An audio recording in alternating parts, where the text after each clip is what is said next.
Hello everyone, my name is Samantha Weger and I am going to be telling you about a very important law in the United States today called the Endangered Species Act and how it has saved hundreds of animals from becoming extinct since it has been signed into law. We all know that European settlers have been in North America and have hunted animals for consumption for hundreds of years. What you might not know is that there were no laws put into place to protect animals in our country until 1966.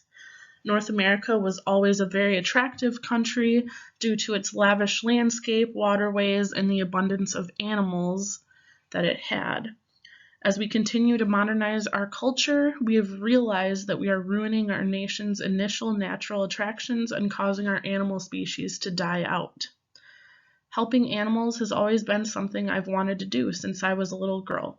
At a young age, I learned about endangered species through various Animal Planet shows. I'm going to use my speech today to inform you about the importance of the Endangered Species Act and how it has helped many animals avoid extinction throughout our country. Let's start with the Endangered Species Act itself and what it entails. The Endangered Species Act was signed into law by President Nixon in 1973. It is described by the U.S. Fish and Wildlife Service as to protect and recover imperiled species and the ecosystems upon which they depend. I recently read an article by Jamie Rappaport Clark, who was a previous director of the U.S. Fish and Wildlife Service, who put out an article on their 40th anniversary of the law and described it as the Endangered Species Act has provided protection for imperiled species, preventing hundreds of extinctions and putting more species on a path to recovery. It prohibits activities that would lead to species extinction on both government and private property.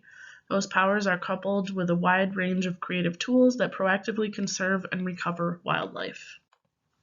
The Endangered Species Act addresses two main categories. The first is endangered species, which means they are at the brink of extinction now. And the second is threatened species, which means they are likely to be at the brink of extinction in the near future. They also list 5 criteria for listing an animal as endangered, and those are number 1, the present or threatened destruction, modification, or curtailment of its habitat or range. An example of this would be bulldozing various animal habitats to put apartment buildings or retail buildings in place. Number 2 is overutilization for commercial, recreational, scientific, or educational purposes. An example of that would be using too many of a certain species for science experiments or using too many of them for fashion purposes by taking their skin or their wool or something like that. Number 3 is disease or predation. So a main example of that in the United States is too many being killed by hunters or by a bigger invasive species that's come along.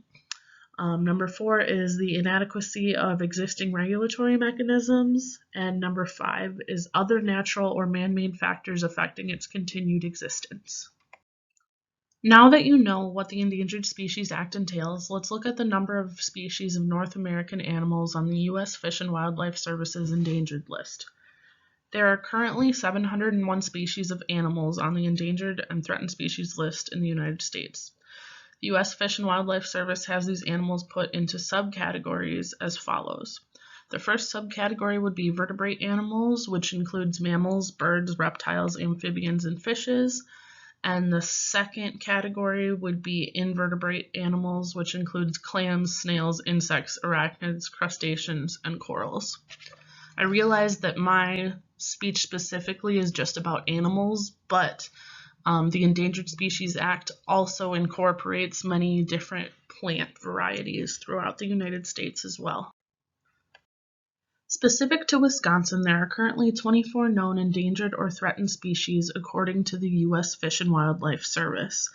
The list of those includes the rattlesnake, the Canadian lynx, a variety of different mussels, the Hines emerald dragonfly, the Iowa Pleistocene snail, the Carnar blue butterfly, the northern long-eared bat, piping plover, Pauschiac skipperling, red knot, a variety of different whooping cranes, the winged maple leaf, and the rusty-patched bumblebee. With the number of different species native to not only the United States, but also Wisconsin that are endangered or on the cusp of endangerment, I'm sure you're wondering how many species this act has recovered. The U.S. Fish and Wildlife Service describes recovery as working with others to conserve the ecosystems upon which endangered species and threatened species depend, and by developing and maintaining conservation programs for these species to improve their status, to the point that protection under the Endangered Species Act is no longer necessary.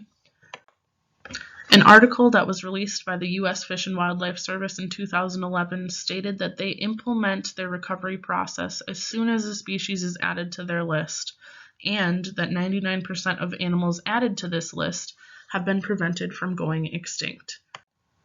The U.S. Fish and Wildlife Service has 4 main ways that they implement recovery. First of all, flexible management of protected species has been implemented. Examples of that would be implementing a catch and release program with different fishes. One example that they had in their article was Apache trout were only allowed to be caught if they were released back into the environment they were caught in. Number 2 is safe harbor agreements for private landowners. These agreements allow landowners to install and implement sustainable living quarters for animals. An example of this is in the southeastern United States. They were helping landowners install nest boxes on their land to generate the red-cocketed woodpeckers to come to this area and repopulate. The third way that the U.S. Fish and Wildlife Service implements recovery is by offering grants to the states, to different territories, and to private landowners. They give out these grants based off of conservation projects that these places put on or these landowners do.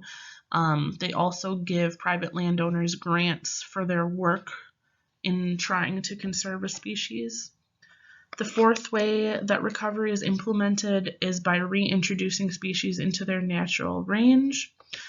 Sometimes just reintroducing a species back to their native habitat is the key to preserving the species. One example of that would be the black-footed ferrets. They were put back into a captive breeding program and reintroduced back to their native habitat. And it was able to increase their numbers from only 18 in the United States to over 1,000 that they have now. Recovery tends to be a group effort. Cooperation is key to recovery, and it takes a village when addressing hundreds of years of species declination.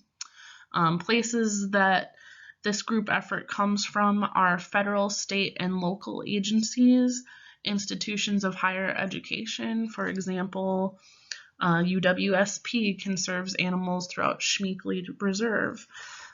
Tribal governments, conservation organizations, business communities, landowners, and concerned citizens. I wanted to share a specific example with you that should warm the heart of many Americans. As many of us know, America's emblem is the bald eagle, and that was chosen by the founding fathers.